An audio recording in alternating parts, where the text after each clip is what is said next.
Sveiki, su jumis vėl aš Austėja iš Qbuilds ir šiandien aptarinėsime šios pastarosios savaitės tech naujienas. Šiandien yra gruodžio 11, kalėdos artėja labai greitai, galite tai pastebėti iš mano kepurės. Ir pirmą, labai atsiprašom už tokią pirmą pasikeitusią, antrą dar ne visai pilnai sutvarkytą aplinką. Mes persikeliam į naują ofisą ir čia yra mūsų nauja studija. Tai čia mus matysi dažnai, beveik visada. Tai galim pradėti. Rockstar Games po daugiau nei 10 metų pertraukos pagaliau leido bent akies krašteliu pažvelgti, kas mūsų lauks naujajame žaidime. Taip, GTA 6 traileris jau šie. Dėl praėjusį rugsėjį įvykusio vieno iš didžiausių informacijos nutekėjimo žaidimo istorijoje, kai buvo pavogta net 90 su žaidimo kūrimu susijusių vaizdo įrašų, Rockstar Games buvo priversti kažką daryti. Todėl ilgai lauktas teaseris apie būsimą GTA 6 jau čia. Ir internautai went wild po jo išleidimo. Vieni buvo labai nekantraujantis ir labai džiaugiasi dėl naujo trailerio ir naujo žaidimo teaserio, kiti buvo nelabai patenkinti. Šią savaitę internete buvo galima rasti štai tokias fanų reakcijas.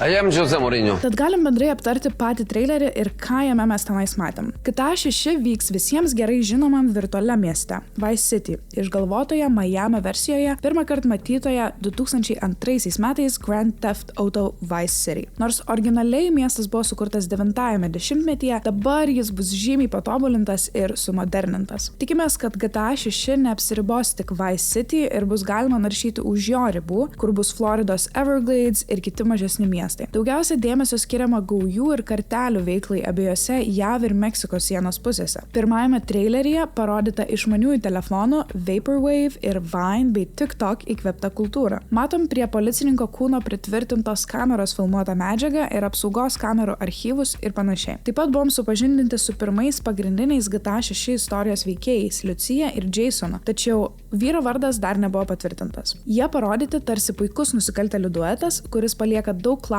Pavyzdžiui, ar bus galima vykdyti misijas prisijungus 2 žmonėm, ar tik pasirinkti, kuriuo veikėjų norima žaisti. Bet kokiu atveju GTA 6 žada tikroviškas vietas su itin smulkiamis detalėmis, hipnotizuojantį retro ir šiuolaikinių technologijų derinį. Visa kita informacija apie GTA 6 kol kas tėra tik spėlionės. Remiantis bendrovės Take-Two prognozėmis, GTA 6 bus išleistas kažkur nuo 2024 metų balandžio mėnesio iki 2025 Remiantis bendrovės Take-Two prognozėmis, GTA 6 bus išleistas kažkur nuo 2024 metų balandžio mėnesio iki 2025 metų gegužės mėnesio, kas yra labai nekonkretus laiko tarpas. Žaidimas turėtų veikti su PS5 ir Xbox Series X konsolėmis. Kol kas apie kompiuterio versiją niekas nieko nekalba. Būtų smagu, jei ilgamečiams GTA Online žaidėjams bus koks nors būdas perkelti savo žaidimo pajamas ir daiktus į GTA 6. Žinoma, Rockstar Games siekia, kad žaidimas viršytų žaidėjų lūkesčius, ypač po tokio ilgo laukimo. Taigi tai tikrai vienas iš labiausiai laukiamų žaidimų visame pasaulyje. Buvęs Sony band kūrėjas teigia, kad PS5 Pro bus išleidžiamas kartu su GTA 6. Pala. Koks dar PS5 Pro? Tik neseniai praeitą mūsų naujienų video kalbėjom apie PS5 Slim. Nuoroda į video bus žemiau, jeigu norit pamatyti naujienas. O dabar jau sklinda gandai apie naujausias PS5 Pro konsolės. Žodžiu, PlayStation kūrėjai nestabdo. Nors PS5 Slim yra oficialiai pristatytas ir juos jau galima įsigyti, PS5 Pro yra ne kas kita, o tik gandas, kurį mes žinoma labai turime apkalbėti. Todėl vis dar sukasi daug spėlionių, ką jis gali pasiūlyti ir kaip jis gali atrodyti. Tikėtina, kad PS5 Pro dizainas išliks panašus į dabartinį PS5. Bus išlaikytas baltos ir juodos spalvos kontrastas, o didesni šoninių panelių kraštai suteiks įspūdingumo ant bet kokios televizoriaus spintelės. Spėjama, kad PS5 Pro bus galima nuimti diskų įrenginį lygiai taip pat kaip ir PS5 Slim konsolėje. Tikimasi, kad planuojama naudoti RDNA 3 vaizdo plokštę su tuo pačiu procesoriumi. Šis sprendimas bent jau šiek tiek padidintų konsolės greitį, kad būtų greitesnis našumas iki 2,8 GHz. Tačiau kitur teigiama, kad PS5 Pro gali turėti ir atnaujintą Ryzen APU procesorių, su kuriuo pasiektų didesnį nei 3,6 GHz greitį. PS5 konsolė taip pat turėtų pasiūlyti žymiai stipresnį spindulių sekimo našumą. Spindulių sekimas pastaraisiais mėnesiais tapo rinkodaros madingu žodžiu, tačiau iš esmės tai yra atvaizdavimo technika, kuri sukuria tikroviškesnius apšvietimo efektus. Viena iš papildomų funkcijų, kuri buvo pasiūlyta, yra ta, kad PS5 Pro bus aušinamas skysčiu, kad šiluma būtų sumažinta iki minimumo. žaidimo. Sony galėtų sudėti 16 GB GDDR6 RAM, veikiančio 18 000 megatransferių per sekundę greičiu ir dvigubą Tempest Engine. Žmonėms, kurie nežino, Tempest Engine yra Sony pritaikytas AMD RDNA skaičiavimo įrenginys, leidžiantis naudojant PS5 įjungti 3D garsą. Tačiau su tariamu dvigubu Tempest Engine 3D garsas bus perkeliamas į visiškai kitą lygį. Žodžiu, PS5 Pro turėtų būti dvigubai galingesnis nei dabartinis PS5. Labai tikėtina, kad PS5 Pro bus parduodamas žaidėjams, kurie nori kuo didesnės skiriamosios gebos su stabilesniu kadrų atnaujinimo dažniu. Jis nebūtų skirtas pakeisti pirminę PS5 konsolę. Pagal viską jie abu turėtų egzistuoti kartu, kai buvo su PS4 ir PS4 Pro keletą metų. Lieka tik vienas neatskleistas aspektas dėl konsolės dydžio. Ar jis bus didesnis, ar visgi PS kūrėjai sugebės į mažesnę konsolę supakuoti dar daugiau galios. Kalbant apie išleidimo datą, Sony laikysis panašaus 3 metų tarpą, kaip su PS4 Pro modeliu. Manoma, kad PS5 Pro bus pristatytas 2024 metų lapkritį, kartu su jau prieš tai minėtu GTA 6 žaidimu. Va čia tai bus dealas. Jo kaina gali siekti 450 iki 550 eurų, tačiau nenustebkite, jei bus ir daugiau. Visgi tai yra Pro versija. Pranešama, kad AMD ruošiasi pristatyti naujus X3D procesorius Ryzen 7 5700 X3D ir 5500 X3D.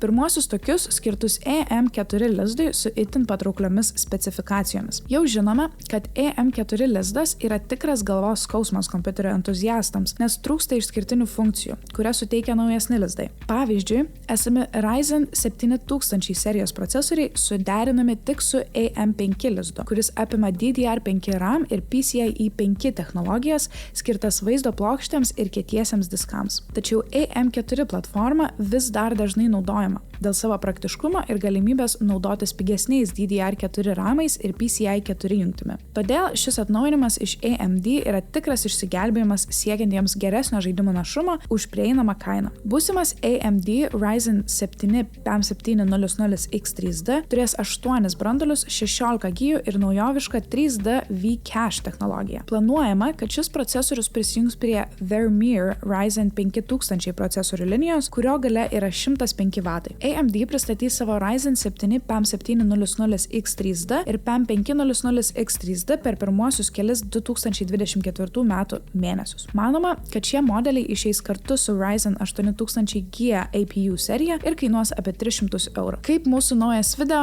taip naujas Xbox kontroleris. Nepykit, bet man atrodo, jie tiesiog neturi ką veikti, tik kontrolerių dizainą kur. Bet šį kartą prisijungia ir PlayStation'as. Nuo šiol arbatos puodelis yra pats geriausias žaidimų gėrimas. Jei jums, kaip ir daugeliui britų, labai patinka žaidimai ir juoda arbata, tuomet Yorkshire Tea sukūrė tobulai jums tinkančius PS5 ir Xbox Series X ir S kontrolerius. Nepatikėsit, bet išskirtinių dizainų kūrėja Poppyard, bendradarbiaudama su Yorkshire Tea arbatos ir su arbata susijusių priedų gamintoje Jungtinėje karalystėje, sukūrė 2 kontrolerius. Jie atrodo, trumpai tariant, įdomiai. Abu papuošti Yorkshire Tea prekės ženklų, kairėje pusėje jūs visada stebės visai ne creepy maža avelė ir judgins, kaip žaidžiat. Nors raudonos spalvos arbatinuko forma ant Xbox kontrolerio tikrai traukia akį, ją atvirai pradžiai tikrai nepamačiau, kad ten arbatinukas. Man asmeniškai labiau patinka PS5 kontroleris, kuris atrodo pasiskolino pačius geriausius elementus iš ikoniškos arbatos pakuotės. Tai reiškia, kad jūs gaunate visas įprastas DualSense arba Xbox belaidžio valdiklio funkcijas su tokiu dizainu,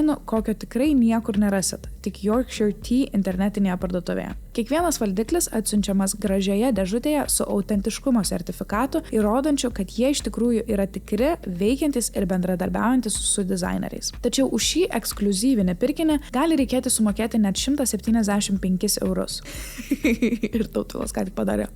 Tokią didelę kainą lėmė pagal užsakymą pagamintas minkštas kontrolerio apvalkalas ir custom mygtukai. Spėjam, kad leidimas ribotas, tad jei susidomėjot ar esat Yorkshire Tea gerbėjas, paskubėkit įsigyti. O dabar pikantiškesnės naujienos. Radom gandų, kad Microsoft kitais metais ruošia pristatyti Windows 12 su nauju Windows Insider kanalu, žadančiu pačias pažangiausias operacinės sistemos technologijas. Kas tos naujausios technologijos, you might ask? Teigiama, kad 2024 bus pirmieji paskutinieji dirbtinio intelekto kompiuterių metai. Tai reiškia, kad juose bus naudojami Intel Meteor Lake, AMD Ryzen AI ir Qualcomm Snapdragon X Elite procesoriai su AI čipais. Tad jei kompiuteris turės dirbtinį intelektą, tai kaip nuo to atsiliks ir programinė įranga. Dėl to Microsoft pozicionuoja Windows 12 kaip pirmąją operacinės sistemos versiją, sukurtą specialiai dirbtinio intelekto amžiui. Todėl bus įdomu pamatyti, ką jie pateiks lyginant su Windows 11. Manoma, kad viena iš Windows 12 funkcijų gali būti ta, kad kompiuteris atpažins ekrane rodomą turinį ir pasiūlys skirtingus veiksmus, atsižvelgiant į tai, kas vyksta ir yra rodoma. Taip pat dirbtinis intelektas galės atpažinti objektus nuotraukose ir palengvinti objekto kopijavimą bei įklijavimą į kitas vietas. Kiti pakeitimai, apie kuriuos pranešama, bus naujas užrakinimo ekranas, naujas žinučių centras, kuriame pranešimai bus grupuojami pagal jūsų kontaktus ir prisijungimo prie vartotojo sąsają, kuri bus dar labiau optimizuota jutikliniams įrenginiams. Dar viena funkcija, kuri buvo paminėta, tai galimybė kurti animuotus fono paveikslėlius su taip vadinamu paralakso efektu, remiantis 2D vaizdu. Taip pat tikimasi, kad galėsite prisekti valdiklius prie darbalaukio, o ne naudoti tam skirtą specialų valdiklių skydelį. Kalbama ir apie dar vieną Windows 12 struktūros pakeitimą – failo atskirimą. Tai iš esmės reiškia, kad tam tikroms operacinės sistemos dalims bus užblokuota vartotojo prieiga. Tuomet Windows atnaujinimai būtų įdiegti greičiau, sklandžiau ir jiems nereikėtų vartotojo patvirtinimo. Taip kompiuteris turėtų veikti daug geriau ir nereikėtų laukti atnaujinimo. Beje, kadangi vartotojai negalės pasiekti šių aplankų su sistemos failais, mažesnė tikimybė, kad jie bus sugadinti. Kitas potencialus Windows 12 žvilgsnis buvo pateiktas Microsoft Ignite konferencijoje, kurioje pagrindinis dėmesys buvo skiriamas patobulintam Windows darbalaukio dizainui. Spėjama, kad pasikeitusi išvaizda atspindi tai, ką matysime Windows 12. Keisis slankiojanti užduočių juosta, sistemos piktogramos, pavyzdžiui Wi-Fi, baterijos įkrovimo kiekis ir orų indikatorius, kuris parodo, kokia realiu laiku yra lauko temperatūra. Dėl šių pakeitimų Windows būtų panašesnė į macOS arba Linux. Taivano leidinys The Commercial Times praneša, kad Windows 12 pasirodys 2024 m. birželio mėnesį, o operacinėje sistemoje bus įdiegtos kelios galimai prieš tai įvardytos dirbtinio intelekto technologijos. Šią informaciją apie išleidimo datą kiek paneigė Zakas Baudanas iš Windows Central. Jo teigimu, Microsoft pereina prie 3 metų tarpo tarp pagrindinių Windows naujinimų ir tai turėtų reikšti, kad Windows 12 pamatysime 2024 m. rudenį. Bet kokiu atveju, kol Microsoft oficialiai nepaskelbs išleidimo datos, visa ši informacija yra tik spėlionės. Žinoma, vienas iš didžiausių klausimų, kuris vis dar kyla, ar turėsite mokėti už Windows 12, kai ir jei jie bus išleisti. Geros naujienos tiems, kurie jau turi licenzijas, Microsoft jau keletą metų siūlo nemokamus Windows atnaujinimus jau esamiems Windows vartotojams. O tiems, kas neturi Windows, teks juos nusipirkti. Montech garsėja funkcionaliomis ir gražiomis atvaromis dėžėmis už prieinamą kainą. Galima ginčytis. Įmonė taip pat siūlo kitus su kompiuteriais susijusius priedus, tokius kaip maitinimo blokai, ventiliatoriai ir klaviatūros. Jau kurį laiką Montech kuria tokį dizainą, kuris vis labiau skiriasi nuo visiems įprastos standartinės kompiuterinių dalių išvaizdos. Šiandien apžvelgsime naujausią Montech kūrinį atitinkantį unikalią jų viziją – King 95 Pro dėžę. O kokios spalvos, koks dizainas? Lenktas 4 mm grūdintas stiklas, perkeliami šoniniai ventiliatoriai, keičiamas priekinis skydelis, 6 ARGB ventiliatoriai ir integruotas 10 prievadų ARGB PWM ventiliatorių šakotuvas. Montech teigimu šakotuvą ir integruotas 10 prievadų ARGB PWM ventiliatorių kontroleris. Montech teigimu, stiklas yra toks stiprus, kad per jį galite važinėti automobiliu ir jam nieko nenutiks.